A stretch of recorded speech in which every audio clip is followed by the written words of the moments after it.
주님의 크신 은혜와 사랑이 오늘 이 한 날도 여러분과 여러분의 가정 위에 함께 하시기를 간절히 기원합니다. 아기 예수의 오심을 사모하며 기다리는 대강절 네 번째 주일입니다. 성탄절을 이틀 앞두고 예배하시는 여러분 한 분 한 분에게 주님의 평화가 함께 하실 줄로 믿습니다.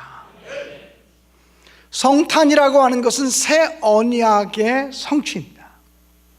이스라엘 백성들은 출애굽하면서 하나님과 시내산에서 언약을 맺었습니다. 그때 하나님은 이스라엘 백성들에게 십계명을 비롯한 율법을 주시면서 하나님의 율법을 지키면 내가 너희들과 함께하고 너희들은 내 백성이 될 것이라고 말씀해 주셨습니다. 그런데 이스라엘 백성들은 그 율법의 말씀을 잘 지키지 않았습니다. 수많은 선지자들을 보내서 하나님께로 돌아오라고 말씀 안으로 돌아오라고 외치고 또 외쳤건만 이스라엘 백성들은 하나님의 법을 자주 떠났고 하나님을 거역하고 반항하였습니다. 하나님께서는 예레미야 선지자를 통해서 오늘 성경 본문 예레미야 31장에 말씀하시기를 이스라엘 백성들과 때가 되면 새 언약을 맺을 것이라고 말씀하셨습니다. 옛 언약은 모세를 통해서 선포되어진 율법의 언약입니다. 이 율법을 잘 지키면 복을 받고 율법을 지키지 않으면 하나님의 저주와 화가 임할 것이라고 하는 말씀입니다. 그런데 새 언약, 새 계약이라고 하는 것은 율법이 아니라 하나님의 은혜로 하나님의 축복을 받게 되어진다고 하는 약속입니다. 그러므로 구약 시대는 율법의 시대였지만 신약 시대는 새 언약이 성취되면서, 즉 예수 그리스도의 나심을 통하여 새 언약이 성취되면서 율법의 시대가 아니라 은혜의 시대가 열려지게 된 줄로 믿습니다. 옛 언약을 상징하는 것은 십계명 돌판이었고, 그리고 우리가 하나님의 언약 백성이라고 하는 것을 증거하는 표시는 할례라고 하는 의식이었습니다. 이 할례라고 하는 의식을 통해서 이스라엘 백성들은 자기가 하나님의 언약 백성이라고 하는 것을 몸에 지니고 살았습니다. 그런데 하나님께서는 신약 시대에서는 예수 그리스도를 영접한 사람들에게 죄사함의 은혜를 베풀어 주시고 그 죄사함의 은혜의 증표로서 세례를 우리에게 허락해 주셨습니다. 그런 의미에서 구약시대의 할례는 신약시대의 세례라고 하는 새로운 언약으로 또 대체되었다라고 하는 사실을 발견하게 됩니다. 오늘 방금 전에 세례 예식을 거행했습니다만 세례가 무엇입니까? 제가 여러분에게 묻겠습니다. 세례 받으면 구원 받습니까? 세례 받으면 천국 가는 것입니까? 제가 목회를 하다 보면 교인들 가운데 예수 안 믿는 부모님이나 예수 안 믿는 남편이나 아내가 있을 때에 그들이 임종 직전에 목사를 찾아와서 목사님 세례 받아야 하나님 나라 갈 텐데 임종하기 전에 세례 받을 수 있도록 도와주세요 라고 부탁하고 기도를 요청하는 그런 사람들을 많이 만나게 됩니다. 세례 받으면 구원 받는 걸까요? 아니, 이 세례 받는 게 뭐가 중요한데 세례 받으면 구원이 임한다고 얘기하는 걸까요? 그 의미를 오늘 세례식이 있으니까 잠시 설명하려고 합니다. 세례라고 하는 것은 내가 예수를 구주로 영접했다는 것을 입술로 고백하고 그리고 선포하는 예식입니다. 다시 말하면 예수가 내 마음속에 계시다고 하는 것을, 이것은 매우 내적인 사건이기 때문에 어떤 사람이 예수를 모시고 살아가는 사람인지 어떤 사람이 예수를 구주로 영접한 사람인지 우리가 겉모습만 봐가지고는 알 길이 없습니다. 그래서 로마서에서는 말씀하시기를 사람이 마음으로 믿어 의에 이르고 입으로 시인하여 구원에 이르느니라 이렇게 말씀했습니다. 마음으로 믿는 것, 이것은 내적인 것입니다. 내면적인 것이기 때문에 자기 혼자의 사건입니다. 입으로 시인한다라고 하는 것은 하나님과 사람들 앞에서 예수님이 내 안에 계십니다, 예수님을 통해서 내 죄가 용서받았습니다라고 고백하고 선포하는 매우 공적인 예식입니다. 그러므로 세례라고 하는 건 뭐냐면 예수를 구주로 영접한 사람인 것을 문답을 통해서 지금 여러분 앞에, 하나님과 사람들 앞에 공포해드리고, 이 사람이 예수를 구주로 고백한 하나님의 백성이요 하나님의 사람입니다라고 하는 것을 인정해주는 예식이 바로 세례라는 것입니다. 그러므로 지금 세례 받으신 분들이 예수님을 나의 구주로 고백하고 모신다고 하는 고백이 거짓이 아니라면, 세례 받으면 모두가 구원받게 되고 하나님 나라를 유업으로 상속받게 되는 것이 맞습니다. 사랑하는 여러분, 그렇기 때문에 세례라고 하는 것은 내적 신앙의 외적 인증이라고 말할 수 있습니다. 내적 신앙을 외적으로 인증해 주는 예식이 세례인데, 그 세례를 베풀기 전에 반드시 문답이나 자기 신앙 고백을 통해서 예수가 나의 구주이시고 예수를 통해서 내가 새로운 삶을 살겠다고 하나님과 사람 앞에 약속하는 예식이 꼭 있게 되는 것입니다. 그 약속이 거짓이 아니라면 오늘 세례받은 분은 하나님 나라의 백성이고 구원받은 하나님의 사람이라는 것이 너무나 틀림없는 줄로 믿습니다. 성탄이라는 것은 구약시대의 율법을 통해서 우리를 의롭게 하고 구원하시겠다는 하나님의 약속이 이제는 율법이 아니라 하나님의 은혜로 우리에게 구원을 주시겠다는 새 언약의 성취라고 분명히 믿습니다. 예수 그리스도께서 이 땅에 오심으로, 즉 새 언약의 성취자이신 예수님께서 이 땅에 오심으로 이루신 일이 무엇입니까? 첫째가 용서입니다. 우리의 모든 죄와 우리의 모든 허물을 용서하시겠다는 것입니다.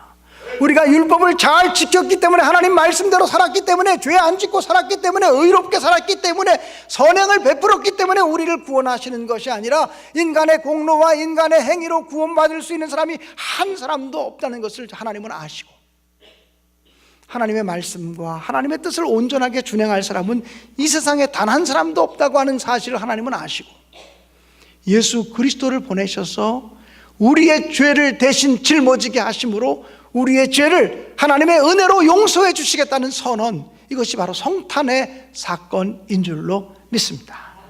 그러므로 성탄을 통해서 우리는 하나님의 용서를 경험합니다. 또 이 성탄을 통해서 우리가 경험하는 것은 평화입니다. 죄가 우리 안에 가득 있을 때는 하나님과도 평화할 수 없고 사람들과도 평화할 수 없습니다. 죄를 감춰놓고 평화를 이루는 것은 거짓 평화입니다. 하나님과의 관계가 회복되어지려면 죄의 문제가 해결되어야 된다고 성경은 말하고 있습니다. 그런 의미에서 예수 그리스도를 통해서 우리의 죄를 용서하시고 하나님과의 평화를 이루어 주시고, 또 이 땅 모든 사람들과의 평화를 이루시기 위해서 예수께서 오셨다는 것입니다. 그래서 예수 그리스도는 이 땅에 오신 화목 제물이다, 이렇게 말씀하고 있는 것입니다. 성탄을 통해서 한없는 용서를 경험하시고, 또 성탄을 통해서 하나님의 평화를 경험하시는 우리 신내교회 모든 성도들이 되시기를 주님의 이름으로 간절히 축원합니다.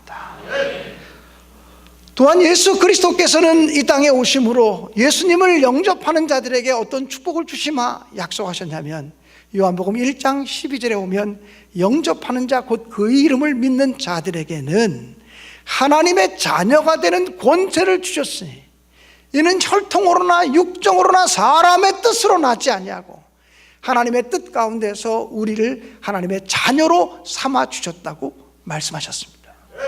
그러므로 이제 우리가 예수를 구주로 영접하게 되면 우리 안에 예수님이 거하시는 것이고, 우리 안에 예수님이 거하시면 우리는 하나님의 자녀가 되어진다는 것입니다.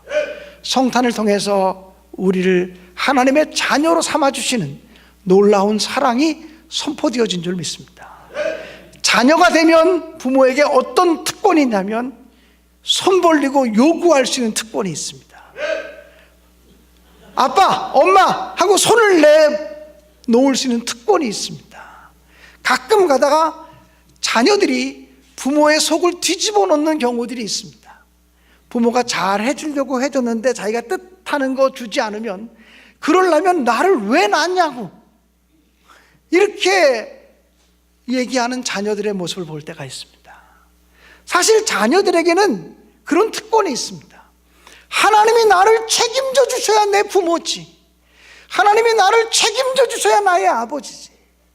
하나님, 나를 책임져 주세요. 내게 필요한 것들이 이것입니다 라고 하나님께 손을 내밀 수 있는 특권이 자녀에게 주어져 있다는 것입니다. 그 특권이 우리에게는 기도의 특권인 줄로 분명히 믿습니다. 하나님의 자녀가 되어지면 하나님을 향하여 하나님의 뜻을 이루어 주세요, 하나님의 거룩한 뜻이 나를 통해서 나타나도록 해주세요 라고 하나님께 청구할 수 있고 손을 내밀 수 있는 기도의 권세, 기도의 특권이 주어지는 줄로 믿습니다. 그러므로 하나님의 자녀답게 기도하는 권세를 사용하시면서 살아가시기를 주님의 이름으로 간절히 축원합니다. 요한복음 3장 16절 말씀에 보면 하나님이 세상을 이처럼 사랑하사 독생자를 주셨으니 이는 그를 믿는 자마다 멸망하지 않고 영생을 얻게 하려 하심이니라고 말씀하셨습니다. 하나님께서 세상을 사랑하셨다는 것입니다. 그 세상은 세상 사람들입니다. 세상의 모든 사람들, 아직도 죄악 가운데 있는 사람들, 아직도 불의함 가운데 있는 그 사람들을 하나님이 무조건 용서하시고 무조건 사랑하셨다는 것입니다. 그래서 독생자 예수 그리스도를 보내셨으니 그를 믿는 자마다 멸망하지 않고 영생을 주시겠다고 말씀하셨습니다. 우리가 하나님의 자녀이면 하나님의 유업을 물려받는 상속자요 또한 후사가 되어진 줄로 믿습니다. 사랑하는 여러분, 그러므로 우리가 하나님 나라를 유업으로 물려받는 상속자가 되었다고 하는 사실을 기억하면서 하나님의 백성답게, 하나님의 자녀답게, 하늘의 시민권을 가진 사람답게 이 세상에서 당당하게 살아가시기를 주님의 이름으로 간절히 축원합니다. 어렸을 때 거지와 왕자라고 하는 동화책을 읽어보신 적이 있으실 겁니다. 거지와 왕자가 한날 한시에 똑같은 모습으로 태어났습니다. 얼굴이 똑같습니다. 어느 날 그들이 만나서 옷을 바꿔 입었습니다. 그리고 거지가 왕궁으로 들어갔습니다. 또 왕궁에 살던 왕자가 거지의 옷을 입고 왕궁 밖으로 나왔습니다. 두 사람 모두에게 매우 신선한 경험이었을 것입니다. 그런데 재미있는 것은 왕자의 옷을 입고 왕궁에 들어갔지만 그가 하는 일은 거지의 생각, 거지의 행동이었습니다. 그런데 거지의 옷을 입고 세상 밖으로, 궁궐 밖으로 나온 이 왕자는 비록 거지의 남루한 옷을 입고 있어도 말하는 것도 행동하는 것도 자기 삶의 자존감도 역시 왕자입니다. 사랑하는 여러분, 우리는 하나님 나라의 왕자와 하나님 나라의 공주가 되어진 사람들입니다. 비록 우리는 이 땅에서 환난 많고 고난 많고 문제 많은 세상 속에 살아가고 있지만 예수님을 구주로 영접함으로 하나님의 자녀가 되고 하나님 나라의 왕자가 되어지고 공주가 되어졌다고 하는 사실을 명심하시고, 비록 누더기를 걸치고 있어도 왕자처럼 멋지게, 공주처럼 우아하게 품위 있게 살아가시는 하나님 나라 백성들 되시기를 주님의 이름으로 간절히 축원합니다.